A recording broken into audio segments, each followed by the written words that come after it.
Our final speaker, before we go into our panel with invited medical professions and start taking some of your questions, I'm delighted to say is the chair of the BMA, Dr. Chaand Nagpaul. Chaand, over to you. Fantastic. Well, first of all, thank you very much. And I represent doctors in primary care, secondary care, public health doctors, academics, and across the piece.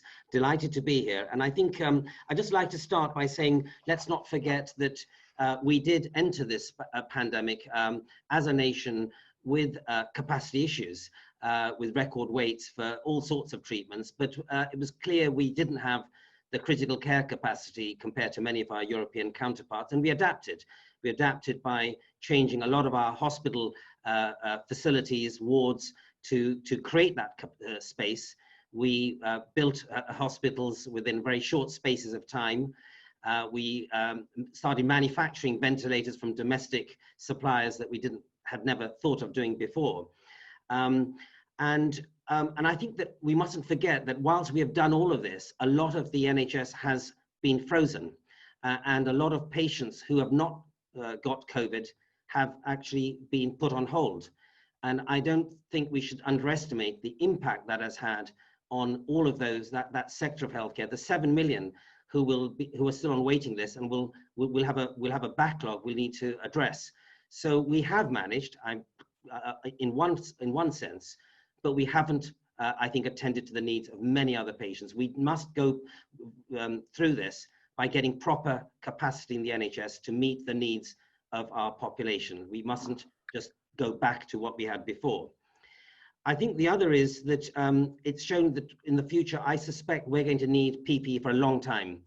This virus isn't just going to disappear by September.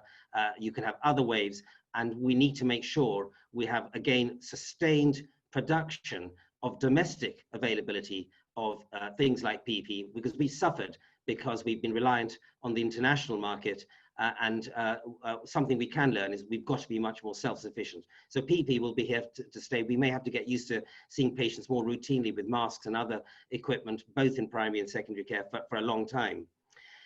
In terms of innovation, yes, I mean, this has been remarkable. Today's meeting, and so many meetings now are held. I mean, many people didn't even know what Zoom was before. And I just look at the time clinicians spent on traveling to meetings, actually spending 6 weeks arranging a date for a meeting because no one had time. But now we can just, in much more an instant fashion, meet and be productive. And I hope we never go back to that previous way of working.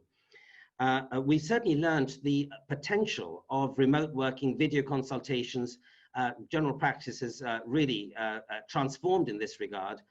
But I would just say that for secondary care, I hope we never go back to the previous outpatient model where thousands of patients would travel to a hospital, wait for 3 hours, simply to be told a hospital test result for a follow-up appointment. We just need to not go back to that, because it's not just about doctors, it's about patients, and it's just right for them not to be having to be so inconvenienced and having so much of their time taken away simply for these processes that we used to conduct. And if there's something I don't think we've yet done, but we must do, is just break down the barriers between primary and secondary care and work as one system.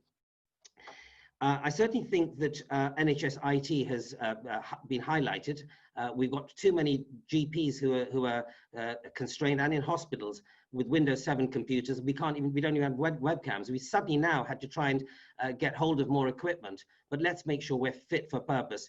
The investment will be more than recouped by the productivity that we're achieving. So let's just make sure we do that.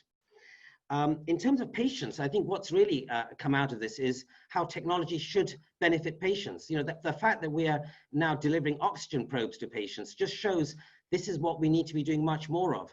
I now no longer have to see patients coming to the practice to have their blood pressure taken. We should just give all our patients with hypertension home blood pressure monitors. It's cheaper than 2 months worth of an antihypertensive prescription. So we need to really capitalize on patients also being empowered and having much greater access to healthcare rather than the traditional messages. I think we've also learned that some of the historic structural and cultural inequalities in the workplace have come to light.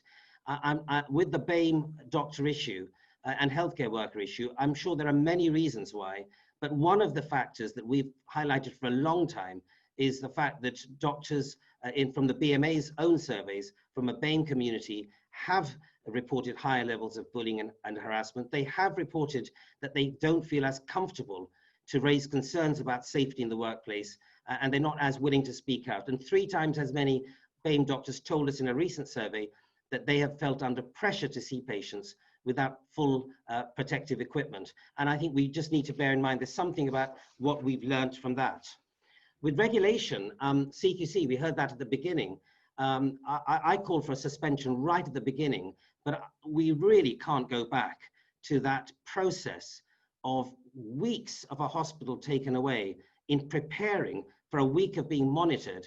And then after that, you go back to your old ways. This is not a way of quality improvement. Other nations in Europe don't do this. And I sincerely hope we replace this system of CQC regulation with one of support and quality improvement. Of course, you've got to have some sort of regulation, but let's learn from other countries. Let's not just go back to that. And the same applies to the systems of appraisal and revalidation. They've been put on hold. I don't believe that the medical profession is any less safe. So let's learn from that and don't go back to the past.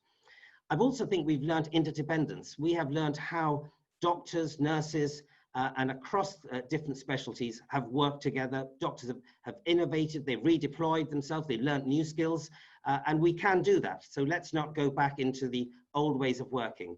But also it's taught us about the interdependence between doctors and also people working in the community, the carers that go and see patients to allow them to stay at home, those who are shielded. And we are part of one big system of health and social care, and including the care homes. And I hope we recognize that, and we pay tribute to the work that we all do as part of one interconnected team. And that is how the NHS and social care system needs to be for the future. But I think the other thing this has done is also highlighted, and just today I was thinking about how we as a profession are concerned about issues around inequalities and social determinants of health, and our responsibility for a better, a more equal society.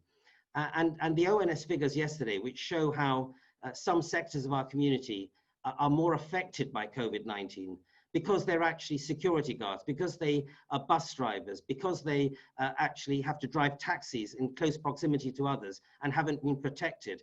And that, of course, affects us as doctors, because an unequal society has a bigger impact on our NHS.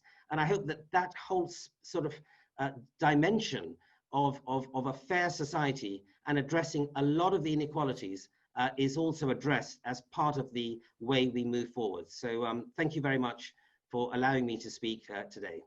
Chaand, thank you very much indeed. Always good to see you, and thank you for joining us.